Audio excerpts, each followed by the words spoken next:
Welcome back. Those were the main headlines. Now more details.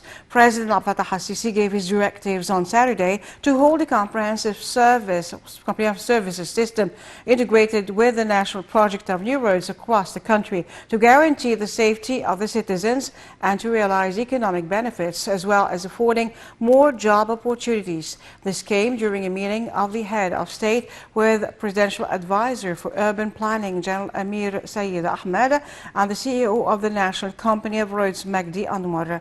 Presidential spokesperson Ambassador Bassam Raji said the president also instructed the executives to realize the maximum benefits of lands around different axes and roads coinciding with the targeted urban expansion.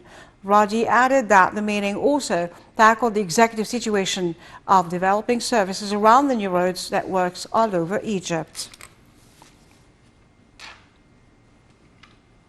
Ministry of Defense Lieutenant General Mohammed Zaki and his Greek counterpart Nikos Panagiotopoulos and representatives of the Cypriot, French and UAE defense ministries witnessed the main phase of the Egyptian-Greek military drills, Medusa 10. The exercises come within the framework of efforts to develop and enhance military cooperation as well as transferring and exchanging expertise between the Egyptian armed forces and the armed forces of friendly and brotherly countries. Here are more details. The main phase of Medusa 10 took place on Saturday. Earlier, the Egyptian army announced the start of the joint Egyptian, Greek and Cypriot naval and air exercises dubbed Medusa 10, which continued for several days in the Mediterranean theater of operations. According to the Egyptian Army statement, this comes within the framework of supporting distinguished relations, enhancing cooperation, and exchanging experiences between the Egyptian armed forces with friendly countries.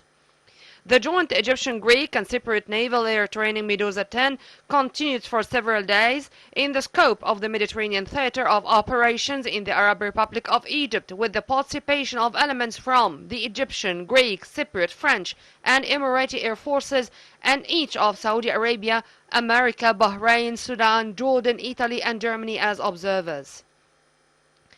The training included the implementation of many activities, including the forces participating in the training, carrying out planning work, and managing joint naval and air combat actions to refine the skills of commanders and officers in managing joint operations, as well as exchanging experiences between the participating forces in order to reach the highest levels of efficiency and readiness to implement any joint tasks under various circumstances, particularly in the light of the rapid and successive changes in the regional and international arena.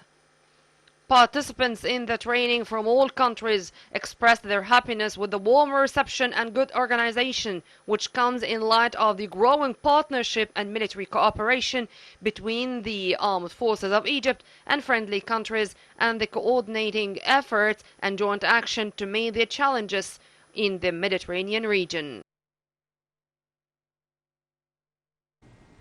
Egyptian expats vote in the runoff of the second phase of parliamentary elections. Earlier, expats printed the ballot papers for the runoff round of the second phase ahead of sending them by mail to the Egyptian embassies and consulates abroad. 42 individual seats were secured during the first round. 142 seats reserved for candidates running under the party lists system were decided during the first round. Meanwhile, the Ministry of Foreign Affairs called on Egyptians abroad who have previously registered to log onto the official website of the National Election Authority on the 3rd and 4th of December to print their ballot papers. Egyptian diplomatic missions around the world are set to receive mail-in ballots over a period of 3 days until December 7th. Hundreds of Palestinians attended the funeral Saturday